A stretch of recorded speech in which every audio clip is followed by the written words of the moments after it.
मैं हूं कुमार गजेंद्र। जनपद ऑन द स्पॉट में आपका स्वागत है। हमारे एक दूसरे social media platform podcast with Kumar Gajendra में भी आपका स्वागत है, जहां आप हमें सुन सकते हैं। डीआईजी भुल्लर की गिरफ्तारी ने पंजाब के अंदर तूफान ला दिया है और यह पहली बार है कि पंजाब के अंदर आम आदमी पार्टी के नेताओं समेत, आम आदमी पार्टी के बड़े नेताओं समेत कई आईपीएस अधिकारी भी अब सीबीआई के रेडार पर है। सीबीआई इन सभी का पूरा जन्म कुंडली खंगाल रही है और बहुत जल्दी इसमें आपको बहुत सारे ऐसे मोड़ दिखाई देंगे जहां पर आपको लगेगा कि आखिर ये माजरा क्या है, कि ये जो भ्रष्टाचार का जाल था, मकड़ जाल था, ये पंजाब में किस कदर और कितनी गहराई तक फैला हुआ था।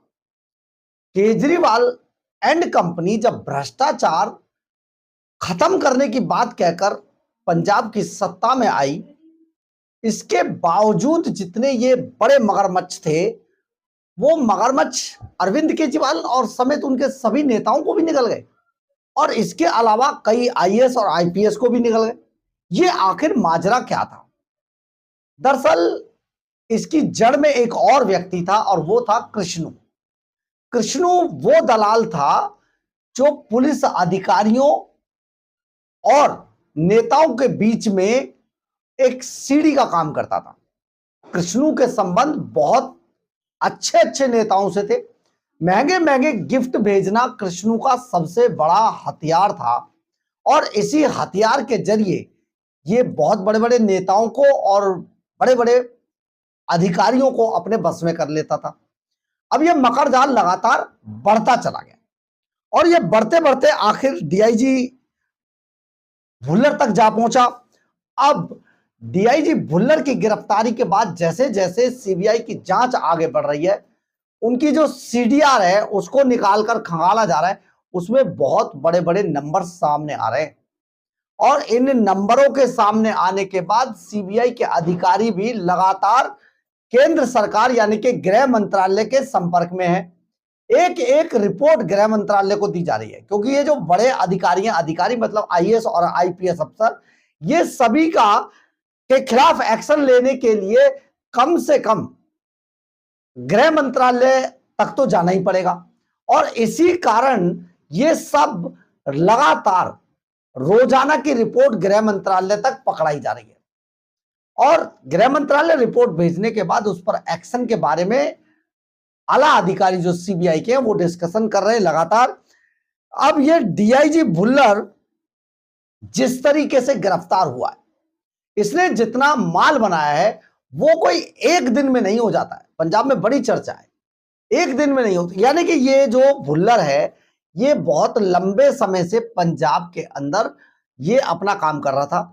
2009 का आईपीएस अधिकारी है और ये बिना किसी एग्जाम के पंजाब में, ये भी एक बड़ी चर्चा है कि बिना किसी एग्जाम के पंजाब में लगा, पंजाब के पुलिस के इतने बड़े ओहदे पर पहुंचा और क्योंकि इसके पिता खुद पंजाब के बड़े पुलिस अधिकारी थे, उनकी सह पर ये आराम से पोस्टिंग पाने में सफल रहा। इसके बाद इसने पूरा लूट का साम्राज्य खड़ा किया और लूट के साम्राज्य के साथ ही ना जाने कितनी संपत्तियां बनाई और अब जो संपत्तियों की डिटेल आ रही है, अमेरिका कनाडा के अलावा इंडिया के अलावा अमेरिका और कनाडा तक में इसकी प्रॉपर्टियों का मकड़जाल फैला है। 71 संपत्तियां अब तक इनके पेपर सीबीआई के पास आ चुके हैं। लेकिन सबसे बड़ी बात यह कि जो फार्म हाउस दिल्ली में पंजाब में जो मिल रहे हैं, सॉरी, उनके अंदर जो हथियार, गोला बारूद और ये सब चीजें मिल रही है, ये भी एक चौंकाने वाला है, क्योंकि अभी तक कम से कम ऐसा नहीं था। विदेशी शराब का भी पूरा जखीरा बरामद हुआ है और ये सारी चीजें जो सामने आ रही हैं, इससे बड़े चौंकाने वाले तथ्य पता चल रहे हैं। अगर हम इस पूरे मामले को का जो कंप्लेनेंट था, जो पीड़ित था इस मामले में, जिन्होंने ये शिकायत दर्ज कराई थी सीबीआई को, उसकी अगर माने तो उन्हें कई लोग विदेशों से भी फोन कर रहे हैं। यानी कि भुल्लर के पकड़े जाने के बाद जिन लोगों को भुल्लर ने या भुल्लर जैसे अधिकारियों ने विदेशों में परेशान करके, उन्हें प्रताड़ित करके उनसे माल वसूला था, वो अब जो सीबीआई का कंप्लेनेंट है उससे संपर्क करके उसे अपने बारे में बता रहे हैं। ऐसे ही एक केस के बारे में जिक्र करते हुए विदेश से फोन करने वाले व्यक्ति ने, शख्स ने साफ तौर पर जो कंप्लेनेंट है उसको बताया कि उनका भाई जो है वो इंडिया में पंजाब में है, उसके पास काफी प्रॉपर्टियां हैं और वो खुद जो है वो विदेश में सेटल्ड है, कनाडा में है, लेकिन उसका भाई और उसके बीच में अब प्रॉपर्टी को लेकर विवाद है। और इस प्रॉपर्टी विवाद में जब भुल्लर की एंट्री हुई तो भुल्लर ने उसे गिरफ्तार ना करने के, भुल्लर उसके खिलाफ पर्चा देने जा रहा था, लेकिन उसको पर्चा ना दे, अगर पर्चा देता तो ऐसे सेक्शन में दिया जाता कि उसे गिरफ्तार करना पड़ता, यहां पर उसके खिलाफ वारंट हो जाता, वारंट होता तो वहां तक जाता, यानी कि पूरे अगर सरकारी तौर पर प्रक्रिया का पालन किया जाता तो विदेशों में वो वांटेड घोषित हो जाता, रेड कॉर्नर नोटिस खुल जाता और कहीं पर आने जाने लायक बचता नहीं। तो इसी सब से बचने के लिए भुल्लर ने एक नया आइडिया निकाला। पहले तो उससे जो एकमुश्त रकम वसूलनी थी वो वसूली, इसके बाद उसकी बड़ी कीमती महंगी जमीन जो पंजाब में थी वो बहुत ही सस्ते दामों पर अपने नाम करा ली, एकड़ों में जमीन। तो ऐसे में भुल्लर माला माल हो गया, सिर्फ इसलिए कि उस विदेश में बैठे हुए उस शख्स के खिलाफ पर्चा दर्ज नहीं किया। यह था भुल्लर का लूट का मकड़ जाल। और भुल्लर लगातार सभी नेताओं के संपर्क में था, खासतौर पर आम आदमी पार्टी के बहुत सारे नेताओं के संपर्क में था, जो हमारे सूत्र बताते हैं। इसके अलावा हमारे सूत्रों का यह भी कहना है कि कई आईएएस आईपीएस अधिकारी भी इसमें शामिल थे, इस पूरे रैकेट में, जो कृष्णु के जरिए सबसे जुड़े हुए थे आपस में। और जहां कहीं भी कोई मामला ऐसा बनता था वहां पर कृष्णु के थ्रू ये सारी डील करा ली जाती। यानी कि कृष्णु भी एक पंजाब पुलिस और पंजाब के अधिकारियों का एक बड़ा मोहरा था, जो लूट कर इन सबको अमीर बनाता रहता था और जो बीच में से आता था उस माल को वो खा जाता। कृष्णु के संबंध बहुत अच्छे थे, नेताओं से भी थे। सिद्धू की तस्वीरें तो सभी सोशल मीडिया पे भरी पड़ी हैं। इसके अलावा पुलिस अधिकारियों के साथ, उसके खुद भुल्लर के साथ बहुत अच्छी तस्वीरें आ रखी हैं।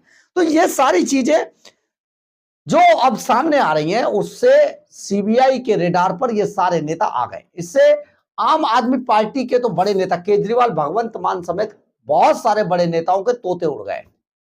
इसके अलावा बहुत से ऐसे अधिकारी भी हैं लॉबी में, जो सरकार के साथ लॉबी में है, उनके भी तोते उड़े हुए हैं। उन्हें पता ही नहीं, समझ नहीं आ रहा कि सीबीआई क्या कर देगी।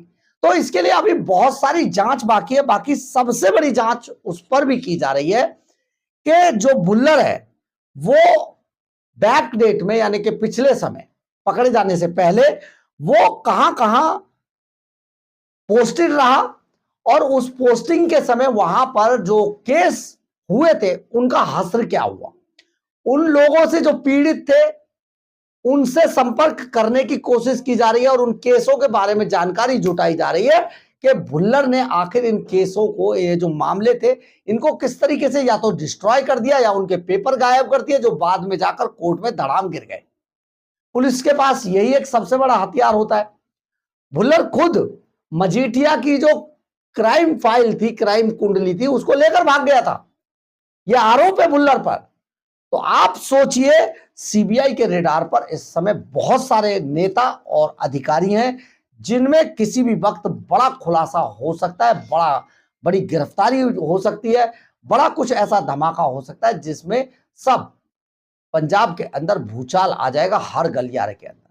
बहुत बड़ी बात है। परंतु अब सीबीआई देखते हैं आने वाले दिनों में और क्या एक्शन लेती है। अभी तो भुल्लर की वो चीजें भी निकल कर सामने आ रही है जो शायद भुल्लर के अलावा कोई नहीं जानता था। लेकिन ये राजनीति का खेल है और अधिकारियों में, यानी कि प्रशासन के अंदर जो राजनीति फैल जाती है, घुस जाती है, तो प्रशासनिक को भी कितना गंदा कर देती है, ये उसका एक जीवंत उदाहरण है।